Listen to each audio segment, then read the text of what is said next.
السلام علیکم ورحمۃ اللہ وبرکاتہ۔ صوت الاسلام چینل میں خوش آمدید۔ امید کرتا ہوں کہ خیریت سے ہوں گے، جہاں بھی رہیں اللہ آپ کو سلامت رکھے۔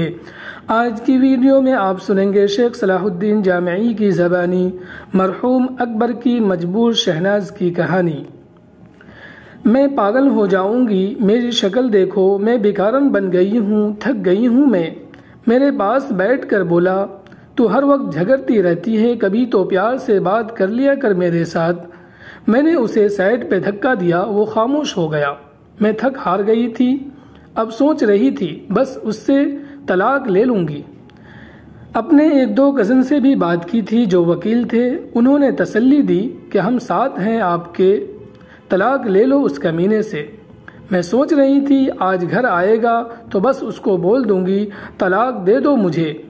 میں انتظار کر رہی تھی، وہ رات 10 بجے آیا، بچے سو رہے تھے، دونوں بچوں کے ماتھوں پر اس نے بوسہ دیا، ان کے ہاتھ چومے، پھر چارپائی پہ بیٹھ کر مجھے آواز دی، شہناز مجھے روٹی دے۔ میں کروٹ بدلے لیٹی رہی، اس نے پھر آواز دی، شہناز سن لے، اٹھ جا۔ میں چپ رہی، وہ پاس آیا، مجھے دیکھا، میں نے آنکھیں بند کر لیں، مجھ پہ کمبل اڑا کر بولا تھک جاتی ہے سارا دن۔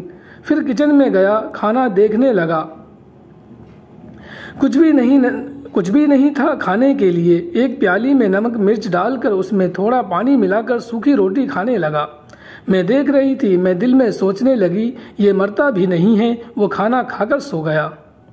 دوسرے دن صبح ہم کسی بات پہ جھگڑنے لگے۔ میں نے اسے کہا مجھے طلاق دے دو، میں اب برداشت نہیں کر سکتی، میں تھک گئی ہوں۔ غصے میں نے اس کے کپڑے پھاڑ دیے۔ وہ طلاق کا نام سنتے ہی چپ ہو گیا، جلدی سے کپڑے چینج کرنے لگا، پھر بائک لی اور باہر جانے لگا۔ میں نے چلا کر کہا، اللہ کرے تو مر جائے، میری جان تو چھوٹ جائے تم سے۔ وہ بائک باہر کھڑی کر کے کمرے میں گیا، کسی کاپی پہ کچھ لکھا، چلا گیا۔ میں گالیاں دے رہی تھی، رو رو کر تھک گئی تھی، اسے بددعا دے رہی تھی۔ میں نے ارادہ کر لیا تھا بس اب اس انسان کے ساتھ نہیں رہنا۔ 2-4 گھنٹے گزرے اور میں میکے جانے لگی، بچوں کو ساتھ لے لیا۔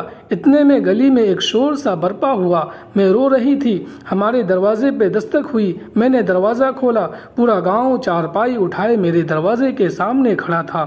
میں حیران تھی، کیا ہوا؟ اتنے میں ایک لڑکا فون پہ بات کر رہا تھا، یار اکبر کا ایکسیڈنٹ ہوا ہے اور وہ مر گیا ہے۔ یہ سنتے ہی جیسے مجھ پہ قیامت ٹوٹ پڑی، میں ساکت ہو گئی، چارپائی صحن میں رکھی گئی، سب لوگ قبر کھودنے کی بات کرنے لگے، کچھ جنازے کا ٹائم دیکھنے لگے، مسجد میں اعلان ہونے لگا، اکبر میرے سامنے چارپائی پہ لیٹا ہوا تھا۔ کون یقین کرے گا وہ مر چکا ہے؟ میں چیخنے چلانے لگی، اکبر اٹھ جا، میں نہیں کچھ مانگتی، مجھے کچھ نہیں چاہیے، میں طلاق کی بات بھی نہیں کرتی۔ میں اس کے پاؤں چومنے لگی، اکبر اٹھ جا، میری جان اٹھ جا، دیکھ میں کہیں نہیں جا رہی، مجھے تیرے ساتھ ہی رہنا ہے، میں بھوکی پیاسی رہ لوں گی، مجھے یوں چھوڑ کر نہ جا، میں کھانا بنا کر لاتی ہوں، بھوک لگی ہے نا تم کو؟ لیکن اب بہت دیر ہو چکی تھی، اب وہ مجھے چھوڑ کر جا چکا تھا۔ میں چیختی چلاتی رہی لیکن وہ منو مٹی تلے جا سویا۔ اس کے جانے کے بعد مجھے دنیا کے رنگ نظر آنے لگے، مجھے رشتے بدلتے دکھائی دینے لگے، پھر جو اپنے تھے وہ سب منہ موڑنے لگے، مجھ پہ دنیا نظریں کسنے لگی، مجھے بچے بابا ڈھونڈنے لگے۔ اب کون ان کا نیند میں آ کر ماتھا چومے گا؟ کون مجھے آواز دے گا؟ کون میرے تلخ لہجے برداشت کرے گا؟ مجھ سے مکان چھین لیا گیا، جو حصہ بنتا تھا وہ بھی نہ دیا۔ میں اکبر کے بعد در بدر ٹھوکریں کھانے لگی۔ اب بچے بھی کچھ فرمائش نہیں کرتے، وہ جانتے ہیں بابا اب نہیں رہے، میرے سگے بھائی بھی منہ موڑ گئے، میں لوگوں کے گھروں میں نوکرانی بن کے کام کرنے لگی۔ ایک دن مجھے اس کی ڈائری ملی جس پہ لکھا تھا، شہناز سے شادی کر کے بہت خوش ہوں، شہناز سے بہت پیار کرتا ہوں، وہ پاگل ہے، بالکل سمجھتی ہی نہیں، جھگڑتی رہتی ہے، دیکھو آج اس نے مجھے کھانا نہیں دیا، وہ کہتی ہے مہنگا موبائل لا کر دو، اسے کیسے بتاؤں نہیں لا سکتا۔ آج میرے بچوں کو میرے بھائی نے گالی دی، میں بہت رویا ہوں، میرے بچے میری جان ہیں۔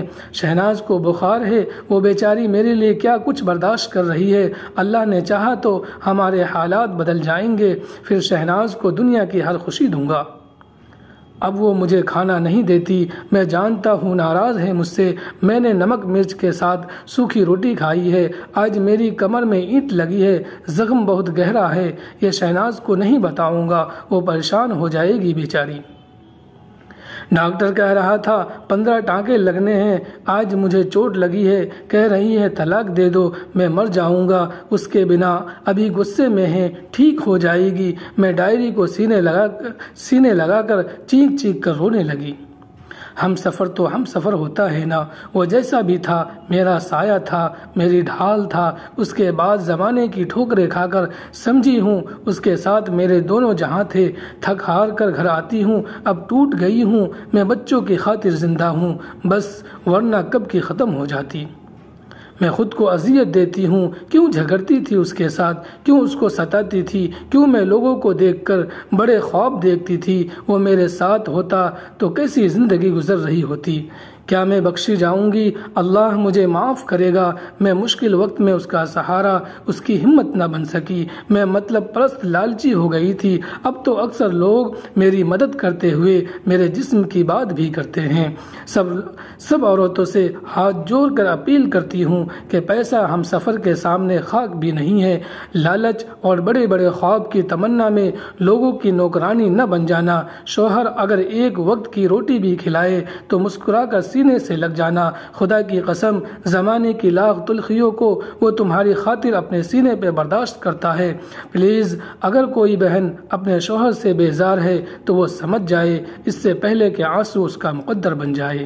آپ کو یہ واقعہ کیسا لگا کمنٹ کر کے ضرور بتائیں، اور مزید ویڈیوز کے لیے ہمارے صوت الاسلام چینل کو سبسکرائب ضرور کر دیں۔ شکریہ۔ السلام علیکم ورحمۃ اللہ وبرکاتہ۔